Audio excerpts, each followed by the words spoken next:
kílẹ̀ fi dáhùn mọ́ irun gan. Ajá tó máa sọnù kò ní gbọ́ fèrè ọlọ́dẹ bàbá ò gbọ́ sùtì orí ẹlẹ́dẹ̀ ló bá ṣe àwọn ò gbọ́ táwọn ọlọ́sẹ̀ láti wọn náà sì jàkà ìlú olóko ló ń jẹ́ kó bàbá ń bọ̀. Ikú mọ́lẹ̀ kò jẹ́ mọ́ lóríta. Ó gbọ́dọ̀ gẹ̀mí ti dábòbò. Ìlànà wo lè bá mi dúró? Ó dàbí Sunday Ìgbòho. Bámi dìbò.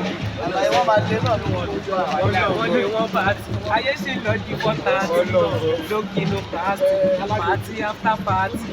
Mo máa sọ pé wọ́n ń lé wọn ò bá ọ̀tá ò sùn ọ̀tá òwò bí wọ́n ṣe ń sáré kiri làwọn àgbà sí àwọn ò sọ pé kẹ́nìkan rẹ̀yìn o bẹ́ẹ̀ a ò lè sọ pé kí tẹ́nìkan má máa dá. Tọ́mọdé bá ń bọ̀ lẹ́yìn kọ́mọ náà ọmọ òkè làwa máa ń fẹ́ gbogbo àgbà tó bá sọ pé kọ́mọ má jà